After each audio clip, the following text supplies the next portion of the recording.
உங்கள் வீட்டு பெரியவங்க யாருக்காவது மூட்டு வலி இருக்கா அப்படின்னா இந்த பிரண்டை துவையலை அடிக்கடி செஞ்சு கொடுங்க. மார்க்கெட்லேயே இந்த மாதிரி பிஞ்சி பிரண்டை கிடைக்கிது. சப்போஸ் உங்களுக்கு அதில் கொஞ்சம் பெரிய சைஸ் இருந்ததுன்னா சுற்றி நார்கள்லாம் எடுத்துட்டு சுத்தம் பண்ணி தண்ணியில் அலசி எடுத்து வச்சுக்கோங்க. அடுப்பில் ஒரு கடாய் வச்சுட்டு 1 ஸ்பூன் நல்லெண்ணெய் சேர்த்துட்டு இதில் வந்து 3 பல் பூண்டு, 1 ஸ்பூன் உளுந்து, 4 வத்தல் கிள்ளி சேர்த்துட்டு இதை லைட்டாக வதக்கி விட்டுக்கோங்க. இது கூட 2 இனுக்கு கருவேப்பிலையும் சேர்த்து வதக்கி இது எல்லாத்தையும் ஒரு மிக்ஸி ஜாரில் எடுத்து வச்சுருங்க. அதே கடாயில் மறுபடியும் 1 ஸ்பூன் நல்லெண்ணெய் சேர்த்துட்டு நம்ம கழுவி வச்சுக்கிற பிரண்டையை போட்டு சிம்மில் வச்சுருங்க. இந்த மாதிரி கலர் மாறுற அளவுக்கு பொறுமையாக வதக்கி எடுத்துக்கோங்க. இது கூட வந்து 1/2 ஸ்பூன் கல்லுப்பு, ஒரு 3 ஸ்பூன் போல் திக்காக கரைச்ச புளி தண்ணி, கொஞ்சம் பெருங்காயம் சேர்த்து மிக்சியில் அரைச்சி எடுத்து வச்சுக்கோங்க.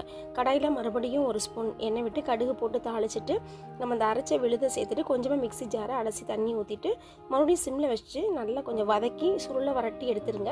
தயிர் சாதத்தோடு சாப்பிட்றதுக்கும் சுடுசோரில் பிசைஞ்சு சாப்பிட்றதுக்கும் இந்த பிரண்டை துவையல் அவ்வளோ அட்டகாசமாக இருக்கும். ட்ரை பண்ணி பாருங்கள், ரொம்ப ஆரோக்கியமானது. இந்த வீடியோ பிடிச்ச ஹோம் சேனல் சப்ஸ்கிரைப் பண்ணுங்கள், லைக் பண்ணுங்கள், ஷேர் பண்ணுங்கள். எங்கள் வீட்டு கைப்பக்குவம் உங்கள் வீட்டிலும் கவனம் கட்டும். வாழ்க வளமுடன்.